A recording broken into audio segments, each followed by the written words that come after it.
the argument goes that as Haitians, we ought to be voodoo practitioners and we ought to reject Christianity.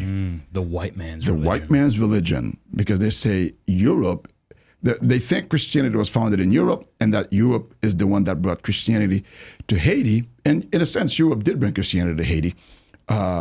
Of course, not just Haiti, but like the Caribbean and other places to the Americas.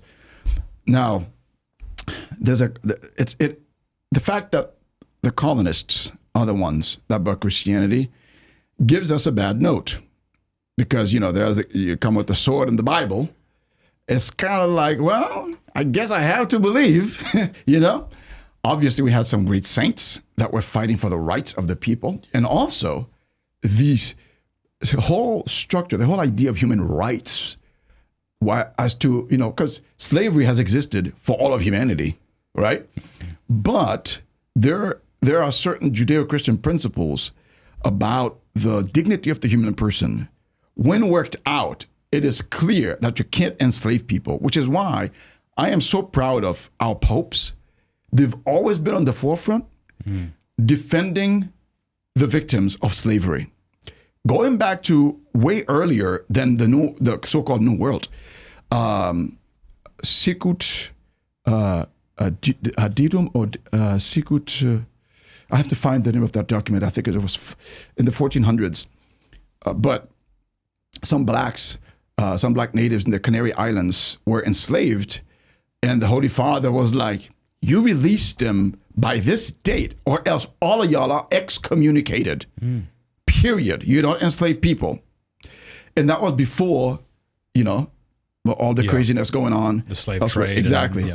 Like in America. Yep. Here we go. Sicut dudum. Yeah. Thanks. I Against the enslaving of black natives from the Canary Islands. That's very specific. I like a title that tells me what it's about. Yeah. Mm-hmm. Yeah. Not long ago. Should we read much? Sure. I mean, how long is it? Oh, you don't want to read the whole thing. I don't think you'll be able to read the. Oh, I see. But Pope Eugene the Fourth. The Fourth. Yeah. Yep. Thanks for that. Eugene the Fourth. Now, and it's been, most of the Holy Fathers has been like, if a Holy Father spoke about slavery, it was condemning it. It was saying people should be treated equal because we're created in the image of God. So Christianity provides the language, the concepts, the philosophical underpinning of human rights. And so even the people today that are saying, in the name of human rights, we should reject this. No, you don't want to reject all of Christianity, because if you do, you don't want to see what comes back at you. Exactly. Yeah.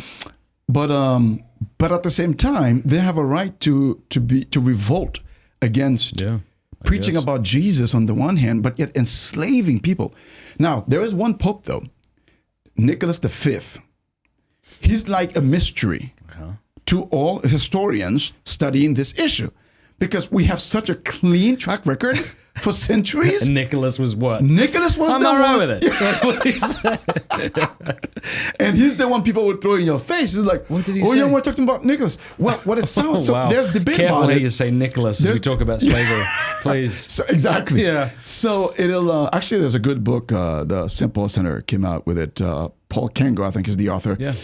I think The Worst of Iniquities, it's called. The Catholic Church on Slavery. Okay. Yeah. And so I just got it. But the first thing I read was about Nicholas V. It's like, what is it with this guy? So it looks like he wrote to the King of Portugal to let him know, okay, so you could enslave people in Africa. Here we go. Yeah. You could enslave them. Now, here's the thing, though. The slavery in Portugal, yeah. The idea is... If you find that Pope Nicholas fellow, let us know. Yeah, Nicholas... Oh, this is it. In late spring of 1452, Byzantine Emperor Constantine XI wrote to Pope Nicholas for help against the impending siege by Ottoman Sultan Mehmed II. Nicholas, could you zoom in a little bit on that? Nicholas issued the bull. No, you can't find it. No, I can't find it.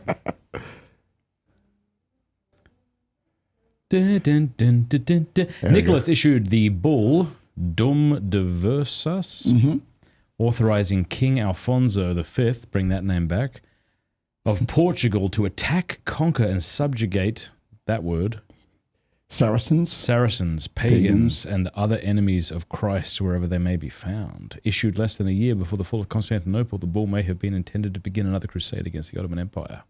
Right. So some of the argument, so the word subjugate is what people say. So that's slavery. That's to bring them to servitude. Right. Right. Okay. So yeah, Saracens, Arab Muslims. Now, this was a time though when there was tension between the Muslims and Christians, etc. And it sounds like some of those groups were trying to finish off, annihilate Christianity. And she was saying you can bring them to servitude. Some people are saying that actually it didn't say slavery, but to servitude, like what does that mean? Like basically to imprison them. And it's hard to say. But nonetheless, it seems to be a dark mark in our history, which is, again, weird because before him, Crushing it. It's completely against slavery. Can you take that white screen down? After him, we continue this whole tradition. So it really is that what was the context in which he was talking and what exactly did he allow? And some people think he was actually told one thing by the king and his goons. And so he believed that they needed like some kind of a blessing to help fight against the enemies of the church that were trying to annihilate the church and Christendom. But really, those people themselves are the ones that went ahead with the kind of slavery that we saw play out. So he wasn't blessing the kind of slavery that came out, but nonetheless, people see his first permission as the doorway to open up, the slave trade that was happening, etc. But they do think he was kind of like maybe misled, if you will. Like he didn't know what he was doing. So they say. So there's good debate about that. But nonetheless, in Catholic theology, we leave room for the fact that people can make stupid decisions, even at the highest level. Sorry, but I mean, to your point earlier about why you don't want to get rid of Christianity, right? I mean, Christianity affirms the dignity of the human person. Yes. It makes sense that the person has unalienable rights, which come not from government, right, or from their own willing, but from God. Exactly. You get rid of God, you get rid of the intrinsic dignity of the human person. Now try to explain to me why enslaving another person is wrong. Exactly. Especially when... You might say, well... I don't like it. We don't work well as a society. Like there might be an argument like pragmatically why this isn't going to work. But as far as it being intrinsically evil, I don't think you can make that case. In the particular context of Haiti and Haitian apologists against Christianity, what's even more interesting is the fact that... if that is the argument used, it proves too much. If to say that, well, because those people used to enslave Haitians, therefore they cannot give us any truth, so Christianity, which they brought over, cannot be true. We shouldn't be Christians.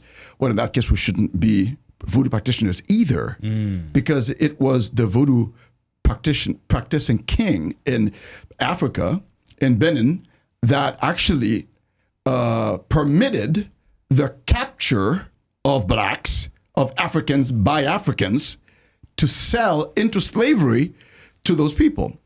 So it's like, wait, in fact, it happened so much that recently the government of that country actually apologized and asked people, please forgive us. All people are like descendants of Africans in other places that were started from the slave trade.